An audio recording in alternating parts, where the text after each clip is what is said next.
recevoir, c'est par la foi. Hébreux 11h6 dit que sans la foi, il est impossible de plaire à Dieu. La foi est la réponse de l'esprit humain à la parole de Dieu.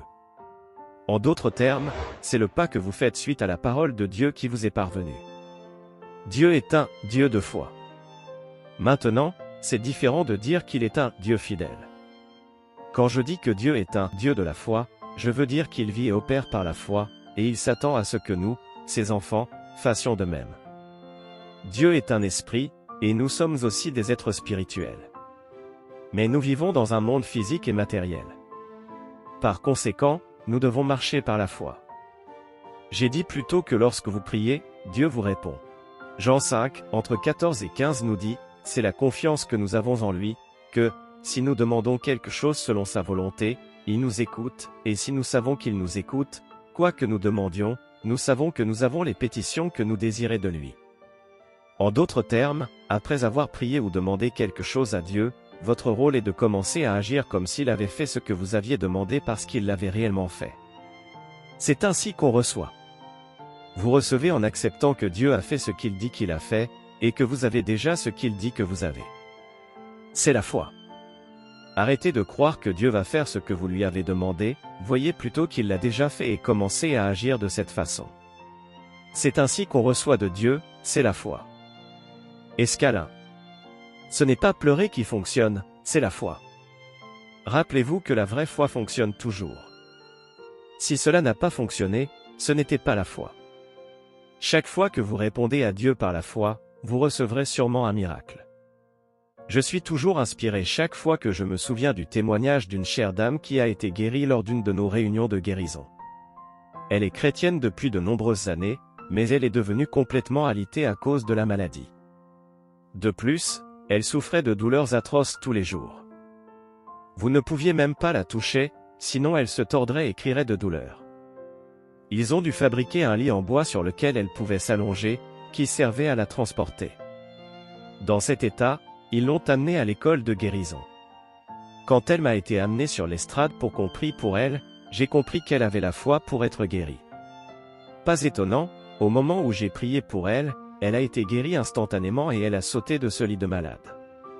Après sa guérison, tout en étant interviewée, elle a expliqué comment elle en est venue à sa foi. Elle a dit qu'elle avait écouté à plusieurs reprises certains des messages que j'ai prêchés sur la foi et la prière. Elle a spécifiquement mentionné les titres, 2 types de foi, le genre divin de la foi, et prière prédominante. Elle a dit, j'ai écouté ces cassettes encore et cela a renforcé ma foi. Elle a fait une autre déclaration remarquable. Elle a dit, je suis chrétienne depuis longtemps, et j'ai prié et crié à Dieu pour qu'il me guérisse. J'ai pleuré tous les jours. Mais en écoutant la cassette intitulée Prevailing Prayer, elle m'a entendu dire, c'est la prière fervente efficace d'un homme juste qui sert beaucoup et non ses pleurs fervents efficaces.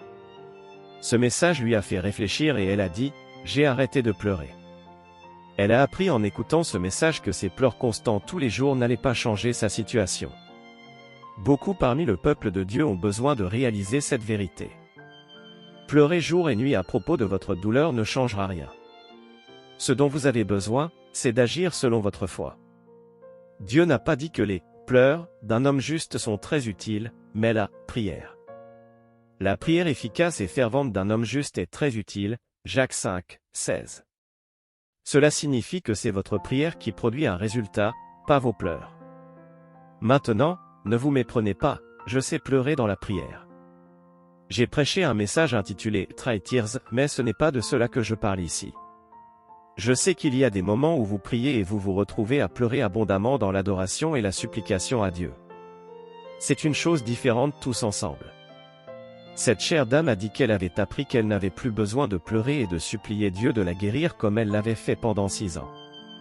Elle a dit, en écoutant les messages du pasteur Chris sur la foi, j'en suis venu à comprendre le vrai sens de l'écriture qui dit, par ses meurtrissures, vous avez été guéris.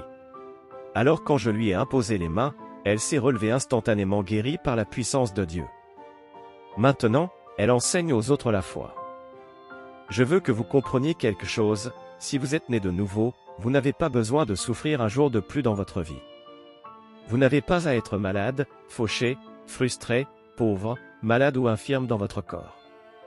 Mettez votre foi au travail. Une vie glorieuse, prospère, saine, excellente, réussie et bonne est votre héritage donné par Dieu. Souvenez-vous que la Bible dit « Tout est à vous ».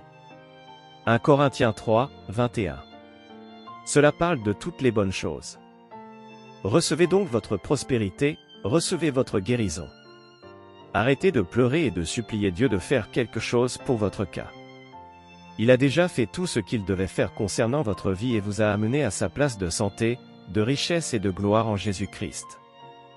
2 Pierre 1h3 nous dit, selon que sa puissance divine nous a donné tout ce qui a trait à la vie et à la piété, par la connaissance de celui qui nous a appelés à la gloire et à la vertu, sa puissance divine vous a donné toutes choses qui concernent la vie et la piété.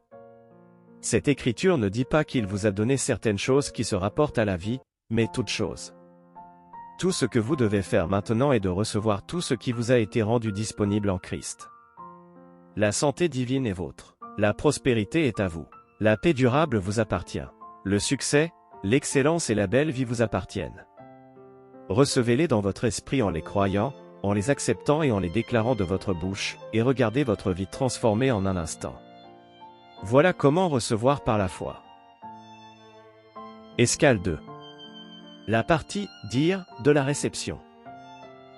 Car en vérité, je vous le dis, que quiconque dira à cette montagne, « Déplace-toi, et sois jeté dans la mer », et ne doutera pas dans son cœur, mais croira que les choses qu'il déitait s'accompliront, il haïra tous ceux qu'il déitait. Marc 11, 23. Arrêtez de pleurer et de supplier Dieu de vous guérir.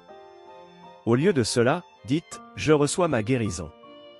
Arrêtez de pleurer « Oh mon Dieu, sauvez mon mari ». Au contraire, déclare qu'il est sauvé au nom de Jésus, chaque fois que tu pries pour lui, car la parole déclare « Tu seras sauvé, toi et ta maison ». Acte 16h31. Arrêtez de prier « Oh mon Dieu, donnez-moi un enfant ». Dites « Père, je te remercie car j'ai reçu un enfant, car ta parole dit que les enfants sont l'héritage de l'Éternel, et que le fruit du sein est sa récompense. » Psaume 127, 3. En outre, la Bible dit « Vous serez bénis plus que tous les peuples, il n'y aura ni mâle ni femelle stérile parmi vous ni parmi votre bétail. » Deutéronome 7h14 NKJV. Il vous est donc impossible de ne pas avoir d'enfant.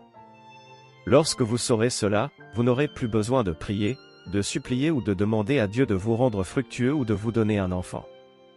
Au lieu de cela, vous allez simplement aller de l'avant et recevoir, Alléluia. Arrêtez de dire, oh mon Dieu, donne-moi de l'argent.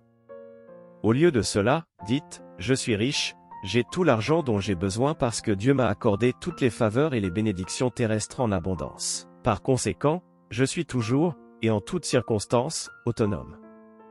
J'en possède assez pour n'avoir besoin d'aucune aide ou soutien, et je suis financièrement fourni en abondance pour chaque bon travail et don de bienfaisance. Cela devrait être votre déclaration. Tu ne peux pas parler comme ça tous les jours et être fauché. C'est impossible. Tu ne peux pas continuer à parler comme ça et être endetté. L'énergie de la parole de Dieu produira ce qu'elle dit dans votre vie. 2 Corinthiens 9, 8 dit « Dieu est capable de faire en sorte que toute grâce, toute faveur et bénédiction terrestre viennent à vous en abondance, afin que vous puissiez toujours et en toutes circonstances et quel que soit le besoin être autosuffisant, posséder suffisamment pour ne nécessiter aucune aide ou soutien et fourni en abondance pour chaque bon travail et don de bienfaisance. » Il est de votre responsabilité de méditer, de personnaliser et de recevoir les bénédictions de la parole de Dieu en parlant en accord avec lui. C'est la partie « Dire » de la réception. Par exemple, la Bible dit « Et mon Dieu pourvoira, répondra entièrement, à tous vos besoins selon sa richesse avec gloire en Jésus-Christ. » Philippiens 4, 19 AMP. Je veux que vous remarquiez qu'il n'a pas dit « Dieu pourvoira à vos besoins en fonction de la quantité d'argent que vous avez sur votre compte bancaire », ni « Dieu pourvoira à vos besoins en fonction de la qualité et de la stabilité de l'économie de le pays où vous vivez. » Il dit plutôt « Dieu pourvoira à tous vos besoins selon sa richesse dans la gloire par le Christ Jésus. » Après avoir rencontré cette vérité de la parole de Dieu, quelle est la prochaine chose que vous devriez faire? Vous commencez à vous dire, je refuse de manquer ou de mendier de l'argent, car mon Dieu a généreusement pourvu à tous mes besoins selon sa richesse dans la gloire par le Christ Jésus. Quand tu parles comme ça, tu mets ta foi au travail. Vous vous emparez de votre héritage par la foi. C'est ce que fait la foi, il possède. Lorsque vous opérez selon les principes de la foi, vous ne dites pas « Oh mon Dieu, rends-moi riche ». Si vous êtes chrétien, Dieu ne vous rendra pas riche, puisqu'il l'a déjà fait. Car vous connaissez la grâce de notre Seigneur Jésus-Christ, qui, bien qu'il fût riche, est devenu pauvre à cause de vous, afin que vous soyez riches par sa pauvreté. 2 Corinthiens 8, 9.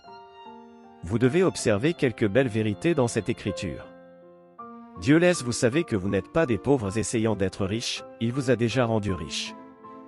Alors, commencez à déclarer votre richesse avec votre bouche. C'est la partie « dire » de recevoir, vous croyez avec votre cœur et dites avec votre bouche toutes les choses merveilleuses que Dieu vous a données, comme indiqué dans sa parole. Jésus a dit « Car en vérité, je vous dis que quiconque dira à cette montagne, éloigne-toi, et sois jeté dans la mer, et ne doutera pas dans son cœur, mais croira que les choses qu'il dit arriveront, il aura tout ce qu'il dira. » Marc 11h23. Il nous fait savoir, comme cela est évident dans la dernière partie de cette écriture que, ce que vous dites, c'est ce que vous obtenez. Parler ou dire avec votre bouche ce que Dieu dit vous appartient dans sa parole, est la clé de votre réception. C'est une clé pour faire fonctionner votre foi. Escale 3. La foi reçoit. Encore une fois, regardons les paroles de Jésus dans Matthieu 7, 7 à 8. Demandez, et il vous sera donné, cherchez et vous trouverez, frappez, et l'on vous ouvrira. Car quiconque demande reçoit, et celui qui cherche trouve, et à celui qui frappe, on lui ouvrira.